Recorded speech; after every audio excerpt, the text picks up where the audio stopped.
Fala, pessoal. Vamos dar continuidade à nossa aula de derivativos. No caso, a gente está falando de mercado de opções. Dentro do mercado de opções, a gente já falou do funcionamento, dos modelos de precificação do Black-Scholes. E agora as gregas. Bom, as gregas nada mais é do que uma parte dos modelos de Black-Scholes. Em termos matemáticos, é a derivada parcial do modelo do Black-Scholes. Por quê? Porque o modelo do Black-Scholes, o que ele considera? Ele leva em consideração, né, que o preço de uma call, de uma opção de compra, vai ser igual ao preço do ativo vezes, vou colocar até de outra cor aqui, ó, vezes aquele parâmetro lá, ND1, não era isso? Menos o valor presente do strike, então PV do strike, vezes o ND2. Esse é o modelo do Black-Scholes que a gente viu ali anteriormente, ND2. E esses Ds, eles levam em consideração o quê? Eles levam em consideração o tempo, a volatilidade, que é a oscilação do preço dos meus ativos, e a relação entre o preço e o strike, e também leva em consideração a taxa de juros. Mas, como o modelo pressupõe que a taxa de juros é fixa, ela não se altera, então a gente não vai considerar essa taxa de juros. Logo, o modelo de as gregas, o que eu vou fazer? Eu vou tentar identificar a sensibilidade, suponhamos, do preço em relação ao preço da opção, preço do ativo. Vou tentar verificar a sensibilidade do sigma em relação ao preço do ativo, da opção, daqui é sigma, do tempo em relação ao preço da opção. Ou seja, eu vou fazer derivadas parciais para medir essa sensibilidade do preço da minha opção de acordo com a variação dos itens do modelo.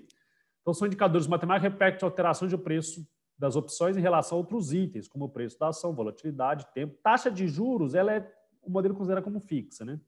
São bastante usados pelos investidores, é muito comum usar para você tomar decisão na parte de compra e venda de opções, né? Outra coisa que a gente tem que recordar é o seguinte, imagina que eu tinha lá um preço um strike meu Deus do céu, strike. Eu tenho aqui um strike, agora sim, um strike de 30, o preço do ativo está 33, o preço da ação. Logo, eu tenho essa diferença de preço entre a ação aqui é o quê? É de R$3. Esse R$3 é o valor intrínseco. Aí, beleza, o valor é R$3. Quanto está custando essa opção com strike de 30? Aí eu olho lá no mercado, suponhamos que esteja 30,30. Esse 30 centavos a mais do preço intrínseco é chamado de valor extrínseco. É a gordurinha. Essa gordurinha, é importante a gente falar o seguinte, quanto mais próximo do vencimento, ela não existe. Poxa, a opção vai vencer agora, então é exatamente essa diferença, só tem intrínseco, que é esses R$3. Não faz sentido ter o extrínseco. O extrínseco, ele é reflexo do quê? Ele é reflexo da volatilidade das ações, o que eu acredito que ainda possa subir ou cair. Ele é reflexo da taxa de juros do mercado e ele é reflexo também do tempo. Ou seja, quanto maior a volatilidade, taxa de juros e tempo, tende a ser maior esse valor extrínseco, né, que é aquela gordurinha. Beleza. Então vamos começar. As gregas, por que chama grega? Porque vem do alfabeto grego. Alfa, beta, delta, gama. Só que nesse caso aqui já tem não usa nem alfa nem beta. Começa na delta. A delta é a principal delas. Repara que atrás, o que ela mede? Ela vai medir a sensibilidade do preço da minha opção em relação à variação do preço das ações. Por quê? Porque toda vez, uma opção de compra, no caso da qual, toda vez que o preço da ação sobe, suponhamos a Petro 4, o preço das opções de compra da Petro 4 também sobe. Poxa, agora, o quanto que vai subir aqui que impacta numa alta aqui? É a delta. Poxa, então, como ele mede essa sensibilidade, ele é esse valor aqui, porque imagina, você lembra lá na matemática, y é igual a A mais BX. Esse B vai ser o quanto que eu vou aumentar do X que vai impactar no Y. Ou seja, se eu aumentar 1 do X, ele vai impactar quanto aqui no Y? O B. O B é justamente essa sensibilidade. Então, como a função, o Y, é o valor da minha da minha opção. O X é esse cara aqui, o B, então, é esse cara aqui, ó. Esse é o B dessa função. Logo, esse cara aqui, ND1, vai ser a sensibilidade do preço do ativo em relação à minha opção. Sensibilidade da minha opção em relação ao preço do ativo. Logo, o delta é esse cara, é o ND1, que também vai ser a derivada, não sei se vocês lembram, a derivada, uma linear, a derivada dy dx, ou seja, a derivada de y em função do x, vai ser o b, porque ela é linear, beleza, então que mede justamente essa variação. Pronto, então a matemática, as deltas, as gregas são todas derivadas da matemática. Derivada lá, cálculo 1, lembra lá da faculdade. Então mede esse prêmio de opção em relação ao valor do ativo. Quanto que eu ganho a mais com as oscilações do meu ativo. E aí, no caso da call, é o ND1, ou a derivada de CT, que é o preço da opção, dividido pelo preço do ativo, ou, no caso da put, é ND menos 1. Né? Ok. Como é que eu interpreto isso? Então, vamos lá. Lembrando que o ND, ele também é a probabilidade. Então, ele vai de 0 a 1, né? que era o ND1, ela quer a probabilidade, ó, se ele está exatamente no meio, então é 50%, 0,5%. O D1 é aqui, a probabilidade de ser igual ou menor que D1. Veja um vídeo lá da precificação que eu falo sobre isso. Bom, legal, ele vai entre 0 e 1. Suponhamos, está lá, 0,3. O que significa? Que se aumentar R$1 na minha ação, vai aumentar 30 centavos aproximadamente no preço da opção. Professor, mas é exatamente o 30 centavos? Não, porque depende daqui é um modelo, esse daqui é uma oscilação do modelo do Black-Scholes. Na prática, as opções não seguem necessariamente igual ao que o modelo fala. Então, daqui é uma coisa de modelo. Né? Então, pelo modelo, dá em torno de... Pelo modelo dá exatamente 30 centavos, mas na prática vai dar em torno de 30 centavos. Se o mercado estiver bem aderente ao modelo. Ok. Ou seja, essa contaminação, né? Por isso que a gente fala assim, isso quer dizer que 30% do andamento dos preços da ação será um repasse ao preço da opção. Essa que é a ideia. Logo, quanto maior esse valor, mais próximo de 1, mais eu tenho essa variação. Pequenas oscilações do preço da ação geram grandes impactos nos preços das opções. Quanto mais próximo de 0, menor essa relação. Pode subir muitas ações que quase não impacta o preço da minha opção. Ou seja, essa transferência é pequena. Alguns dizem que esse delta também é uma medida de velocidade. Como se fosse a velocidade pelo qual o preço das minhas opções tem em relação às minhas ações. Né? Ou seja, o tanto que ele sobe. Então, se ele for sempre 0,3, sempre que subir 1, ele vai estar numa velocidade de alta de 0,3. Imagina que a ação está subindo sempre 1 e o delta é 0,3, então ele está numa velocidade crescente de 0,3 no caso das opções. Né? Então, sobe 1, sobe 0,3, sobe 1, sobe 0,3. Então, é uma medida de velocidade. Quanto maior esse daí, mais ele sobe. Né? Subiu 1, subiu 0,7, se for 0,7. Subiu 1, subiu 0,7. É uma velocidade, no caso aí, constante de 30. Né? Alguns chamam isso só para exemplificar, para ficar mais fácil de entender. Bom, logo, como eu sei que existe uma relação entre o preço da ação e o preço da opção, lembrando que essa relação ela é diretamente proporcional numa call. Né? E se for 0,30, o que acontece? Se o preço da ação tiver R$1, o preço da opção, hipoteticamente, 10 centavos, se o preço da ação subir para R$2, como isso daqui não é linear, então ele vai pegar a derivada dessa relação aqui. Ó. Então, vai dar uma reta que vai me dar a inclinação dessa reta aqui. Ó. A inclinação dessa aqui, a tangente do ângulo. Né? A inclinação dessa reta aqui, ó, que a tangente desse ângulo aqui vai ser o 30 centavos. Mede exatamente o quanto que eu vou subir de um que eu vou subir no outro. Então, eu subi R$1, vai subir de 30 centavos no outro. Vai sair de 10 centavos para 40 centavos. Essa aqui é a ideia. É perfeito? Não é perfeito. Né? Porque para cada momento, a curvatura é diferente. Então, é basicamente isso. Então, só um exemplo aqui, só para a gente ver. Ó. Então, a Petro F183 tem lá o strike de 18,30, um exemplo hipotético. As ações da Petrobras estão custando 18,67 e está sendo vendida por 1,30 essas opções com strike 18,30. Olha lá, então o strike está abaixo, então existe valor intrínseco aí. Só que está bem acima, tem bastante valor extrínseco, né? Porque você pega essa diferença, dá o valor intrínseco ali, é 37 centavos, né? Você está quase R$1 acima. O delta desse call é de 0,5876. Logo, o aumento de R$1 no preço da Petrobras, das ações da Petrobras, sai de 18,67 vai para 18,67, né? Sai de 18,67. Se ele subir R$1, ó, vai 19,67. Ou seja, aqui eu tive uma diferença de R$1. A minha opção vai ser como? Ela vai sair de 1,30 e vai subir o quê? Ela vai subir exatamente o delta. Ela vai subir aqui, ó, de 0,5876. Vai para quanto, então?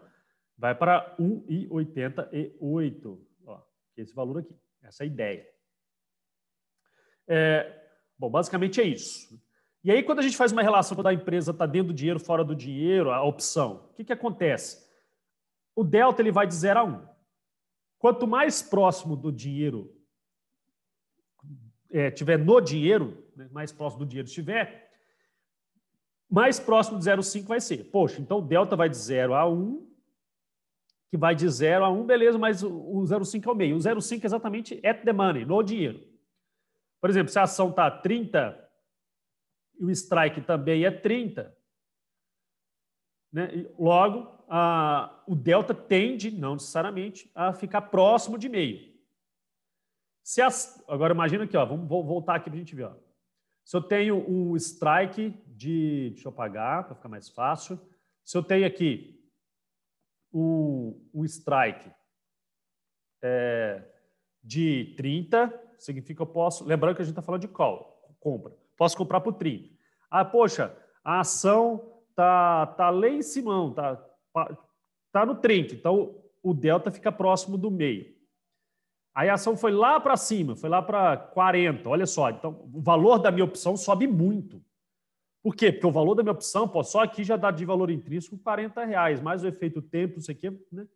40 não, perdão, R$10. Mais o efeito tempo, poxa, eu posso comprar por 30, uma coisa está 40. Só o intrínseco dá R$10. Mais o efeito tempo, taxa de juros, não sei o quê, volatilidade, puxa, é muito mais que isso, né? Ou uma variação da ação gera um impacto grande. Uma variação da ação gera um impacto grande no preço da minha opção. Poxa, então ele fica o quê? Ele sobe o delta. Dentro do dinheiro, o delta tende a subir próximo, né, a 1. Quanto maior o preço da ação, vermelhinha que sobe, maior vai ser essa diferença, logo maior vai ser meu delta. Essa que é a história. Aí se a ação fica lá embaixo, 30, suponhamos que a ação vai para 20, dá menos 10 aqui de diferença. Poxa, primeiro que menos 10, eu vou comprar por 30 uma coisa que está a 20, não vale a pena. Logo, não tem valor. O valor é quase zero o valor da minha opção. Intrínseco não tem. Valor intrínseco não vai ter. Menos 10 não é valor intrínseco, né? É zero. O intrínseco não tem. O extrínseco talvez tenha, porque se estiver bem distante, eu ainda acredito que vai valorizar, né? Eu ainda acredito que essa ação pode reverter e passar os 30. Porque está distante, volatilidade alta, poxa, então eu ainda acredito, então ele passa a ter um valor pequenininho, 1 centavo, 10 centavos, a gente chama de pozinho, né? Pode ser que tenha um valor. Mas a variação dessas ações aqui, se subir R$1, 21, 22, porra, se está muito longe o strike, praticamente não vai ter delta. Não vai oscilar nada aqui, pô, tá zero. Não vai sair de 1 centavo, vai subir para 2 centavos se subir R$1 aqui, não, que ainda está muito distante. Logo, o delta é muito próximo de zero. Portanto, fica assim, né? Quando está mais fora do dinheiro, abaixo de meio, mais dentro do dinheiro, acima de meio. Aí alguns dizem que esse delta, repare que quando ele está dentro do dinheiro, a probabilidade de exercer é alta. Quando ele está fora do dinheiro, a probabilidade de exercer é baixa, né? Você não vai exercer uma coisa que está fora do dinheiro. Você começa a exercer quando está dentro do dinheiro. Portanto, quanto maior o delta, alguns dizem que também é maior a probabilidade de exercício de opção. Alguns falam isso também. Né? No caso das put é assim, ele oscila de 0 a menos 1, porque aí ele menos 1, ele não deu menos 1, e é um indicador. É um indicador. Aí você fala, poxa, legal, muito útil, é o mais usado, é o delta. Aí, pô, legal, interessante, achei interessante. Agora, próximo indicador. Repara que esse delta, ele vai mudar no tempo, ele não é fixo. Né? Ele não é fixo no tempo, ele muda de acordo com o preço da ação. O preço da ação começa a subir muito, aí o delta começa a aumentar muito, né? Se ele está muito dentro do dinheiro. Se ele vai chegando mais próximo do dinheiro, o delta diminui. Pô, legal. Então, teria algum indicador que eu consigo mensurar o quanto que o meu delta muda? O quanto que o meu delta muda? Poxa, eu queria saber, então, essa derivada aqui, ó, a derivada na variação do preço da ação, quanto que vai variar aqui o meu delta, né? Ou então, no preço, no caso, no preço da opção. Eu quero mensurar a variação do delta. Poxa, variação do delta, aí é a gama. Ou seja, vai pegar a variação do delta com relação ao preço das ações. Ó. Aí vai me dar essa curvatura exata, curvatura aqui. Ó. Se o preço da ação sobe, o que acontece com o meu delta? Vai me dar, se o preço está aqui o preço da ação, então é essa curvatura aqui. Se está mais dentro do dinheiro, ele quase que fica uma reta para cima, assim, né? Olha, curva muito. Se está muito fora do dinheiro, a curvatura é baixa. Logo, só tirar aqui o compartilhamento, deixa eu fazer de novo. Ó. Portanto, o gama, em termos matemáticos, vai ser a derivada dessa relação entre preço da ação e delta. Agora, repara o seguinte, se está muito aqui para baixo o preço da ação, a curvatura, aqui, ó, ela é baixinha, você pega a curvatura. Aí, à medida que vai entrando no dinheiro, a curvatura vai aumentando, ó, até que fica próximo, olha o tanto que ele curva. Aí vai aumentando essa curvatura, porque a reta vai subindo, ou seja, quando o preço da ação está baixo, de repente vai aumentando a curvatura, aí chega num determinado momento, essa curvatura volta a diminuir, ó, até que ela volta a diminuir. O meu gama, portanto, tem esse formato aqui, ó. Quando está muito próximo do strike, at the money, é o maior valor de gama. Quando está muito longe, baixo gama, próximo do zero, baixo gama também. E aí, como o delta é a velocidade, a variação da velocidade é o quê? É a aceleração. Então, alguns dizem que o gama, em física, seria como se fosse a aceleração de um carro. Né? Poxa, para cada R$1 que está subindo o preço da ação, suponhamos que o meu delta é de 30 centavos. Então, está subindo 30 centavos. Então, ele está crescendo 30 centavos no preço da minha opção. Isso mantendo constante uma subida de R$1 no preço da ação. Então, a velocidade é de 30 centavos. Agora, imagina que a velocidade é de 30, depois é 60, depois é 70. Então, está aumentando. 30, depois é 40, depois é 50, depois é 60. Então, está aumentando a aceleração. Essa aceleração é a variação da minha velocidade. Aí é meu gama. Então, alguns comparam com variação da velocidade. Então, em termos matemáticos, ela seria o quê? A segunda derivada. Regra da cadeia, parará. Repara, então, aqui eu tenho o meu delta e eu tenho que derivar o meu delta em função do preço da minha ação, porque o gráfico é certo. Delta, preço da ação aqui embaixo. Né? Então vai ser a derivada do meu delta em relação à derivada do preço da minha ação. Né? Essa vai ser a relação. Aqui está essa. Poxa, o delta eu sei que é o ND1, então eu faço aqui, se eu multiplicar por variação do D1, variação do D1, que teoricamente dá a mesma coisa, aí eu substituo, eu passo a ter a variação do ND1 pela ND1, eu tenho aqui uma derivada do ND1, porque isso daqui é a derivada do ND1 em relação ao próprio D1, derivada do ND1 vezes esse valor daqui. Daqui é a regra da cadeia para ajustar isso. Portanto, eu posso calcular também o meu gama dessa maneira. E aqui para put, tá? Vamos lá, então ele dá esse formato. Vamos exemplificar? Vamos. Uma variação, suponhamos que o meu gama fosse de 0,10. Né?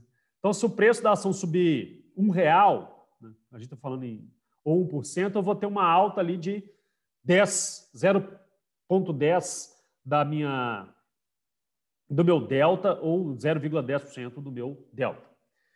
Essa é uma medida de aceleração, eu consigo perceber o quanto que o preço da minha opção tende a subir rapidamente com a variação da minha ação. Então, uma coisa, o quanto que ele está subindo, e o meu gama já consigo mensurar se ele pode subir mais rápido isso, variar mais fortemente. Então, mesmo exemplo, 18,67 o preço da Petro, 1,30, um gama aqui de 0,14. Poxa, então se o preço da ação subir, se o preço da minha ação subir, eu posso ter um ganho de 14% em cima do meu delta. Se o meu delta era de 0,58, não era isso? Se eu não me recordo. Era 0,58, ele pode subir mais 14 pontos ali em cima daquilo ali. Então, essa aqui é a ideia. Agora, só para dando continuidade, vamos tentar entender mais um pouco. Olha a pergunta. Se o preço de uma ação não se altera em em sua opção está fora do dinheiro, o que acontecerá com o preço da opção? Se o preço de uma ação não se altera e sua opção está fora do dinheiro, o que acontece com o preço da minha opção? Imagina que está constante o preço da minha ação, não alterou. E minha opção fora do dinheiro, o que vai acontecer com o preço da minha opção no decorrer do tempo? Olha só, então eu tenho o preço do meu ativo, o preço da minha ação não se altera no decorrer do tempo, eu tenho o strike da minha opção. O que acontece com o preço da minha ação à medida do tempo? Ela perde valor extrínseco. Poxa, imagina que mas essa aqui está fora do dinheiro. Mas mesmo assim, imagina que eu tenho um ativo de R$30 e o strike esteja em 33. Logo, essa diferença não é, se for uma call, não é passivo de exercício. Não vou comprar por 33, a coisa está 30. Legal. E aí, suponhamos que está 30 centavos, né? Vamos até mudar aqui.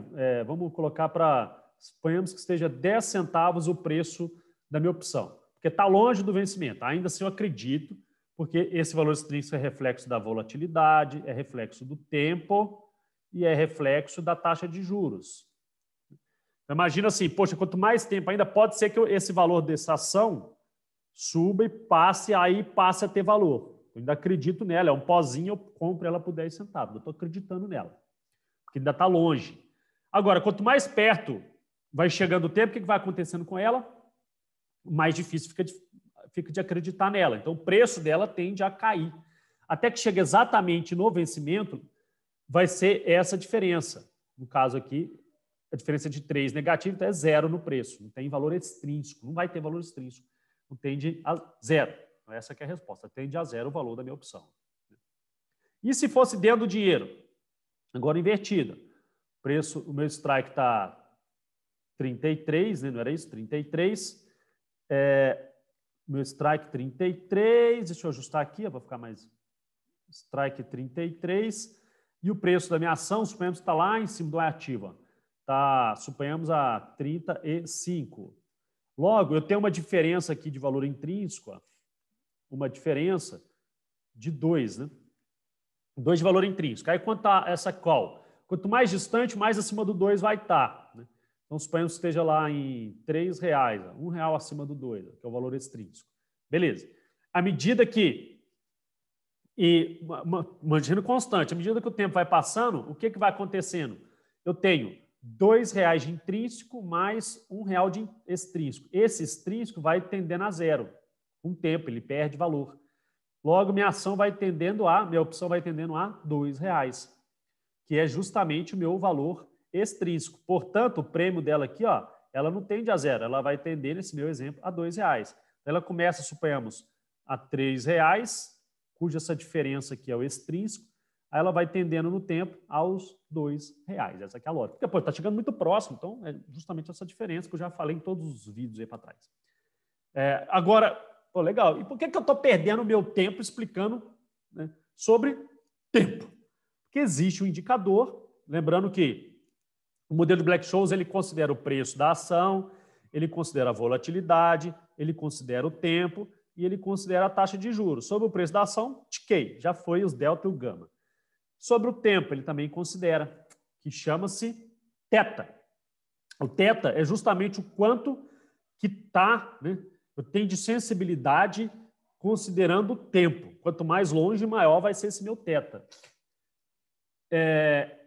Na verdade, é o inverso. É o quanto que eu estou perdendo desse θ, é o quanto que eu estou perdendo do preço da minha opção. Então, não é o quanto que eu tenho do extrínseco, o quanto que eu estou perdendo de extrínseco. É o meu θ.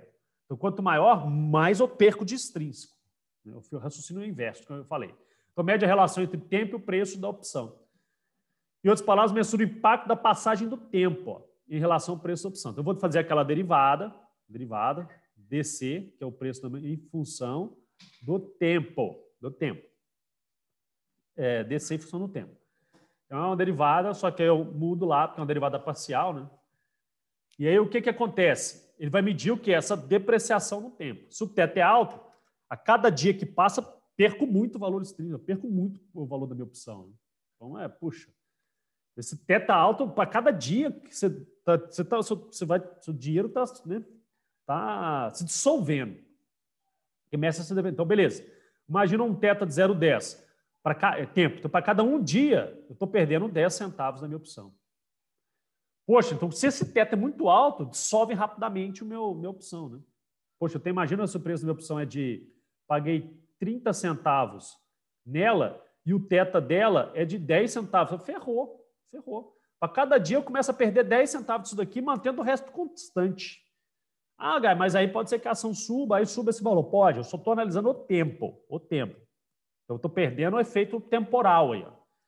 Se tudo mais constante, congelasse o restante o preço das ações, a cada dia eu estou perdendo 10 centavos. Ou seja, em 3 dias elas liquida isso daí. Essa lógica. Então, outra palavra, alguns falam que é como se fosse o taxímetro do táxi parado. Lembrando que a velocidade do táxi é o delta, a aceleração do táxi seria o gama. Agora, eu parei, então eu estou pagando ali, né? É o valor que eu estou perdendo ali do meu valor. Poxa, é o taxímetro do táxi parado. Outros falam do θ. O θ é uma taxa em que o prêmio da opção decai, ou seja, perde valor extrínseco. O θ será maior, pela lógica, será maior nas opções com maior valor extrínseco. Eu vou perdendo extrínseco no tempo, né? Essa que é a ideia. Tudo mais constante, justamente é o extrínseco que eu perco ali, porque a variação eu não perco, né? Fica constante. Também pode ser a expectativa de prêmio da opção. Por quê? Porque o extrínseco é o prêmio. Então, a expectativa de prêmio é que eu posso perder desse prêmio, né? Com o vencimento.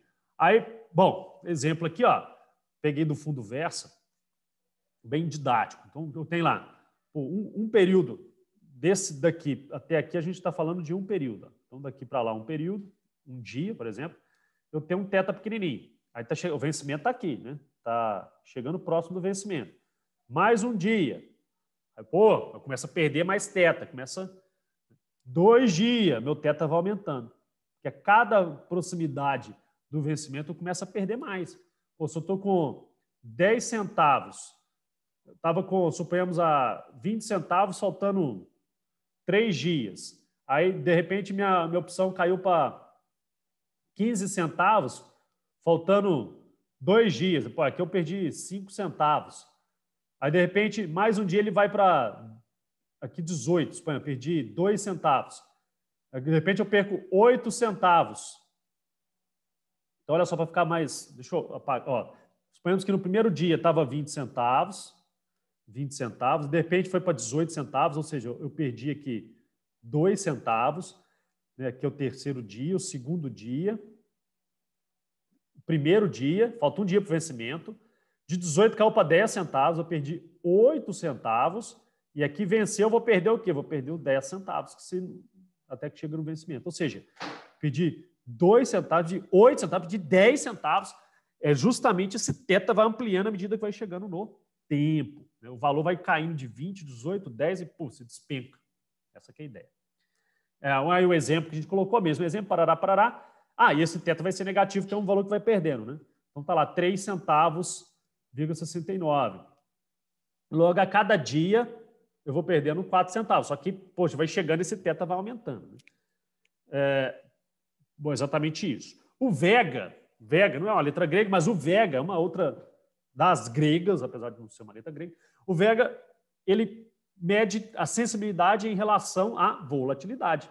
A gente já viu a sensibilidade em relação ao preço da ação, em relação ao tempo, e aí a gente tem em relação ao sigma e em relação à taxa de juros. Como a taxa de juros, o modelo que pressupõe que é constante, lá dos pressupostos, esse a gente já foi, ticamos, tempo ticou, a volatilidade. Quanto que vai oscilar? Poxa, então a ação que tem alta volatilidade, o que acontece ali com o preço da minha opção? É o Vega.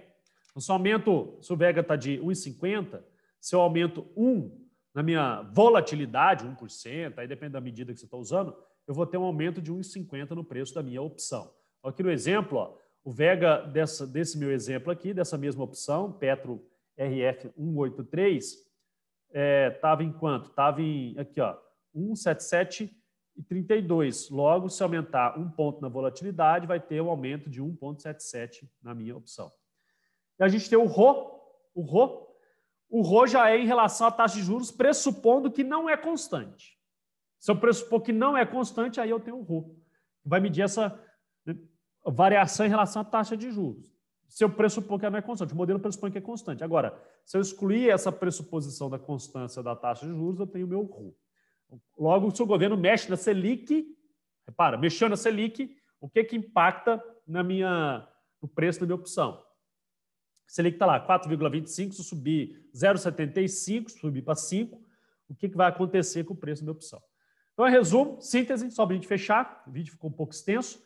Um delta tende a 1, vai de 0 a 1, e gama tende a 0. Porque o gama ele sobe quando dá o delta lá no meio, depois ele tende a 0. Com o passar do tempo, no vencimento se aproxima, a opção tende a perder gordura, que é o valor extrínseco. Lembrando, aí tende a ficar com só o valor intrínseco. Quando eu estou dentro do dinheiro. Quando eu estou no dinheiro, o delta ele é meio, e aí o gama ele explode, porque você lembra, ele faz assim, quando ele está lá, aqui é no dinheiro, nesse intervalo aqui é no dinheiro, é the money. Então, ele explode lá em cima, depois ele sai do dinheiro, ele tende a 0 de novo. Ele explode. Porque o gama, ele vai medir justamente quanto que pode mudar o delta. Se está R$30,30, então o valor intrínseco zerou ali. Ó. Zera, exatamente no dinheiro está 0. Mas pode mudar rapidamente. Então, qualquer variaçãozinha no preço da ação pode dar um impacto grande no meu delta. Né? Ou seja, meu gama ele é alto porque meu delta pode explodir ali. Né? Pode variar muito o preço da minha ação. Porque, varia R$1 na ação, já passa a ter valor intrínseco e extrínseco é maior. Então, essa é a ideia. Fora do dinheiro, o delta e gama tende a 0. Fora do dinheiro, o delta é 0, o gama é 0, porque aí também ele sobe só no the money, né? Que ele explode para tende a 0, tende a 0. Essa aqui é a ideia. Ou seja, não tem valor extrínseco. Aqui é um resumo, peguei do Wikipedia, que eu acho que está bem didático, que é justamente esse resumo das fórmulas matemáticas de cálculo desses itens. Só um detalhe que eu não falei, mas assim, se tiverem curiosidade, existem umas operações de delta hedge que eu consigo, pelo meu delta, eu vejo 2 vezes ele, eu consigo me proteger em opção o valor da minha carteira. Né? Então, eu posso comprar opção e eu uso o delta como parâmetro para saber o quanto que eu devo comprar de opções para proteger a minha carteira. Então, uma operação que a gente chama de delta hedge. Eu não falei, mas se vocês tiverem curiosidade, dá uma olhada depois. E no próximo vídeo vamos falar sobre as estratégias travas. Até o próximo. Abraço.